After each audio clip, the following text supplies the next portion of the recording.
안녕하세요, 군사돋보기입니다. 오늘 알려드릴 소식은 정말 좋은 소식이지만 도무지 믿을 수 없을 만큼 진짜 황당한 소식이기도 한데요. 드라마 혹은 영화에서나 일어날 일이 지금 우크라이나에서 일어났습니다. 가진 무기라고는 소총 정도가 다인 경보병들, 우크라이나 특작부대가 장갑차를 가진 러시아 기계화 부대를 상대로, 그것도 엄폐가 없는 평야지대에서 승리를 했다는 소식인데요. 대전차 무기가 있었다면 상황은 다르겠지만 이들에게는 가진 무기가 소총 정도가 다였다고 합니다. 상식적으로 장갑차를 타고 있는 기계화 부대를 상대로 소총 정도의 무장을 가진 경보병들이 시위를 거는 일은 말 그대로 계란으로 바위치기나 다름없는 정신나간 행동으로 받아들여지는데요. 두꺼운 장갑을 가진 장갑차에게는 소총탄으로 피해를 줄 수 없는 반면, 장갑차에서는 무지막지한 화력을 가진 중기관총이나 기관포 등으로 보병부대를 상대로 그야말로 무쌍을 찍는 것도 가능하기 때문입니다. 그런데 이들은 어떻게 이것이 가능했을까요? 더구나 이들은 러시아군 수십 명을 소탕하는 것과 함께 그들의 멀쩡한 장갑차 및 전술 차량을 그대로 노획하기까지 하며 우크라이나군이 가진 장비를 더욱 증강시켜 주었는데요. 러시아군에서 보자면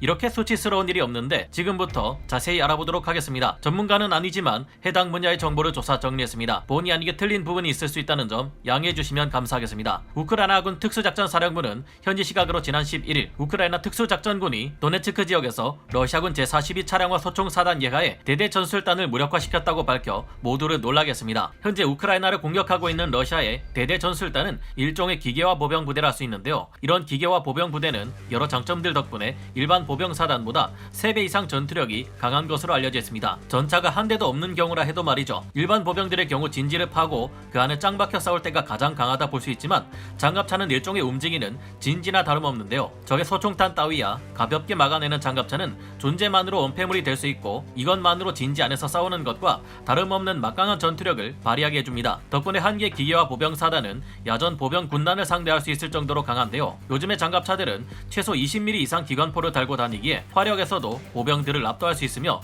많은 탄약을 차량에 적재하고 다닐 수 있기에 전투 지속력에서도 보병 부대를 압도합니다. 단점이라면 기름을 많이 먹기 때문에 보급이 없으면 애물단지가 되어버린다는 점이고, 지형지물에 의한 제약이 발목을 잡을 수 있다는 것인데요. 우크라이나군 특수작전사령부에서는 전투가 일어났던 정확한 위치는 공개하지 않았지만, 여러 오신트 소식에 의하면 교전이 일어난 곳이 도네츠크 쪽 서부 벨리카 노보실카의 평야지대인 것으로 추정하고 있는 상태입니다. 사건의 전말은 이러합니다. 공격당한 러시아군은 자포리자 방면으로 공격하던 러시아 제42 근위 차량화 소총 여단 예하의 제70 차량화 소총 연대에서 차출된 대대 전술단인데요. BMP-3 보병 전투차와 BTR-82A 장갑차로 구성된 부대입니다. 보유한 장갑차만 5대가 넘는 막강한 부대인 셈인데요. 이 부대는 이동식 지휘소를 구축하고 정차해 있던 중에 우크라이나 특작부대의 공격을 받았습니다. 이 공격으로 대대장 이하의 지휘부는 물론 수십 명의 러시아군 병사, 전원이 무력화되어 전투 능력을 상실했다고 합니다. 여기까지만 이야기를 들으면 우크라이나군이 러시아군을 격퇴하는 상황이 많아서 충분히 그럴 수 있지라고 생각하실 수 있는데요. 그동안 우크라이나군은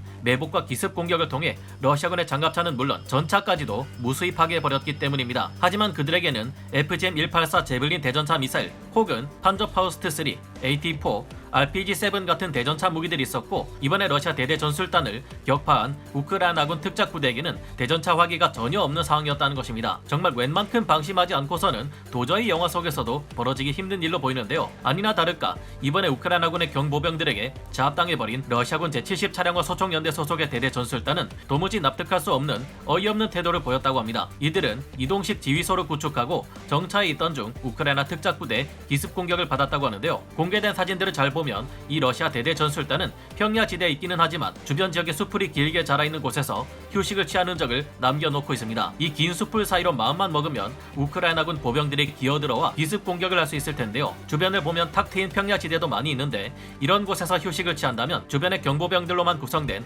우크라이나군이 숨어들 여지가 없었겠죠. 대전차 무기를 사용하는 적 보병이 있다 해도 시야가 탁 트인 만큼 쉽게 발견할 수 있을 테고, 장갑차들을 엄폐물로 삼아 휴식을 취한다면 좀 더 안전했을 겁니다. 그리고 장갑차가 5대나 있는 만큼 각자 다른 방향을 향해 기관총에 총구를 겨눈 채 돌아가며 경계 근무를 섰다면 이런 일은 절대 일어날 수 없었을 텐데요. 이런 일이 발생했다는 것은 의심의 여지 없이 해당 러시아 대대 전술단 전원이 마음 푹 놓고 바깥에 나와 휴식을 취하고 있었다고 밖에는 생각할 수 없는 상황입니다. 설령 그렇게 한다고 해도 동료가 공격받을 경우 장갑차 안으로 들어가 엄폐하면 되는 만큼 모두가 전멸하는 이런 피해는 생기기 어려울 것 같은데, 전쟁에 임하는 우크라이나군과 러시아군의 전장 군기 수준은 어린아이와 어른 수준의 격차가 있는 것 같습니다. 덕분에 본의 아니게 우크라이나군은 기가 막힌 전과를 올림과 동시에 5대의 장갑차를 손에 넣어 전력을 더욱 증강시킬 수 있게 되었으니 통쾌한 일인데요. 지금도 동부 전선에서 우크라이나를 겨누고 있는 러시아의 대규모 기갑 부대를 보면 그야말로 무시무시하지만 오늘 보았던 이런 정신 상태의 군인들과 그들이 크게 다르다는 보장이 없는 만큼 실제 전투가 시작될 경우 어떤 예상치 못한 일이 벌어질지 알 수 없다는 생각이 듭니다. 여러분의 생각은 어떠신가요? 오늘 군사 돋보기 여기서 마치고요. 다음 시간에 찾아뵙겠습니다. 감사합니다. 영상을 재밌게 보셨다면 구독, 좋아요,